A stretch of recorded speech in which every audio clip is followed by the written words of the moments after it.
Hi, hello. Myself Nisha. Welcome to Nisha's Online Academy.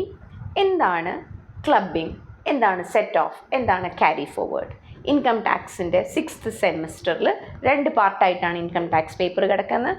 Income ടാക്സും GSTയും ചെയ്തിട്ട് അതിൽ ഏറ്റവും വലിയൊരു ഏരിയ ആണ്, നല്ലൊരു പോർഷനാണ് clubbing, set of, carry forward. ഒറ്റ വാക്കുകളിൽ, ഒറ്റ സെൻറ്റൻസുകളിൽ ഞാൻ കാര്യം പറഞ്ഞോട്ടെ. എന്താണ് clubbing?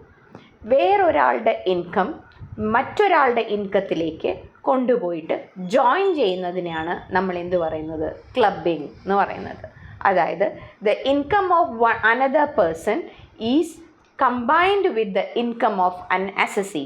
It is known as clubbing. Example, A miners income is clubbed with the income of the parent.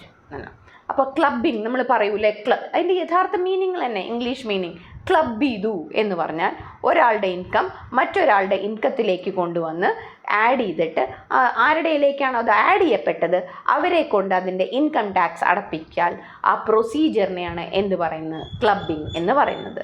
So അപ്പോൾ എന്താണ് സെറ്റ് ഓഫ്? സെറ്റ് ഓഫ് എന്ന് പറഞ്ഞു കഴിഞ്ഞാൽ എവിടെയാണ് ലോസ് ഉള്ളത് അവിടെയാണ് സെറ്റ് ഓഫിൻ്റെ ആവശ്യം വരുന്നുള്ളൂ. The adjustment of a loss is known as the set off. 2 തരത്തിൽ സെറ്റ് ഓഫ് ചെയ്യാം. ഇൻട്രാ ഹെഡ് സെറ്റ് ഓഫും ഇൻ്റർ ഹെഡ് സെറ്റ് ഓഫും. നഷ്ടമുള്ളപ്പോൾ മാത്രമേ എന്ത് വരുന്നുള്ളൂ? സെറ്റ് ഓഫിൻ്റെ പ്രശ്നം വരുന്നുള്ളൂ. ഒരാൾക്ക് സാലറി ഇൻകം മാത്രമേ ഉള്ളൂ എന്ന് വിചാരിച്ചോളൂ, സെറ്റ് ഓഫ് അയാളെ സംബന്ധിച്ച് പ്രശ്നമേ അല്ല. പക്ഷേ അയാൾക്ക് ബിസിനസ് ഇൻകം ഉണ്ട് എന്ന് വിചാരിച്ചോളൂ. ബിസിനസ് ഇൻകം ഉണ്ടെങ്കിൽ എന്തുണ്ടാവും? ചിലപ്പോൾ ലോസ് ഉണ്ടാവാം. ഹൗസ് പ്രോപ്പർട്ടി ഇൻകം ഉണ്ടെന്ന് വിചാരിച്ചോളൂ, ചിലപ്പോൾ ലോസ് ഉണ്ടാവാം. ക്യാപിറ്റൽ ഗെയിൻ ഇൻകം ഉണ്ടെന്ന് വിചാരിച്ചോളൂ, ലോസ് ഉണ്ടാവാം. ലോസ് ഉണ്ടെങ്കിൽ ഏത് പഠിക്കണം? Procedure set off. The adjustment of loss in the same head or other heads is known as set off. Okay, so 2 തരം സെറ്റ് ഓഫ് ഉണ്ട്. ഇൻട്രാ ഹെഡ് സെറ്റ് ഓഫും inter head set ഓഫും. 2 business ഉണ്ട്, business എയും business ബിയും. Business എയിലെ loss business ബിയുടെ പ്രോഫിറ്റിൽ അഡ്ജസ്റ്റ് ചെയ്യുകയാണെങ്കിൽ it is known as intra head set off. Business ലോസിനെ കൊണ്ടുപോയിട്ട് നമ്മൾ വേറൊരു ഹെഡിലേക്ക് കൊണ്ടുപോയിട്ട് അഡ്ജസ്റ്റ് ചെയ്യാണ്.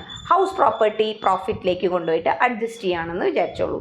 That is inter head set off. മറ്റൊരു ഹെഡിലേക്ക് കൊണ്ടുപോയിട്ട് മറ്റൊരു ഹെഡിൻ്റെ പ്രോഫിറ്റിൽ കൊണ്ടുപോയിട്ട് ഒരു ലോസിനെ കൊണ്ടുപോയിട്ട് അഡ്ജസ്റ്റ് ചെയ്യുകയാണെങ്കിൽ that is known as inter head set off എന്നാണ് അതിനെ പറയാം. Okay, clear? ഇനി now what is carry forward? Set off ചെയ്തതിന് ശേഷം ഒരു പരിധി ഉണ്ടല്ലോ സെറ്റ് ഓഫ് ചെയ്യാൻ. ബിസിനസ് എയിൽ പ്രോഫിറ്റ് 1 ലക്ഷം, ബിസിനസ് ബിയിൽ ലോസ് 30,000 രൂപയുള്ളൂ. ഓക്കെ, ഈ 30,000 1 lakhൽ മൈനസ് ചെയ്തോളൂ. ബാക്കി 70,000 പ്രോഫിറ്റ് ഉണ്ട്. നമുക്ക് ക്യാരി ഫോർവേഡിൻ്റെ പ്രശ്നമേ ഇവിടെ ഉദിക്കുന്നില്ല. നേരെ തിരിച്ച് ബിസിനസ് ബിയിൽ ലോസ്, ബിസിനസ് എയിൽ ലോസ് 1 ലക്ഷം, ബിസിനസ് ബിയിൽ പ്രോഫിറ്റ് 30,000 രൂപയുള്ളൂ. ഈ 1 lakhൻ്റെ ലോസ് കൊണ്ടുവന്നിട്ട് 30,000ത്തിൻ്റെ പ്രോഫിറ്റിൽ അഡ്ജസ്റ്റ് ചെയ്യാൻ പറ്റുമോ? ഇല്ല. 30,000 രൂപയുടെ വരെ അഡ്ജസ്റ്റ് ചെയ്യാൻ പറ്റുള്ളൂ. അപ്പോൾ ബാക്കി ഒരു 70,000 ലോസ് ഇനിയും കിടക്കുകയല്ലേ? ആ ലോസ് എന്ത് ചെയ്യും? ആ ലോസ് സൂക്ഷിച്ചു വെക്കൂ.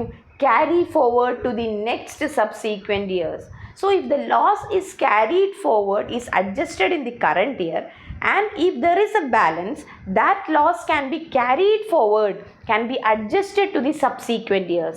It is known as carry forward.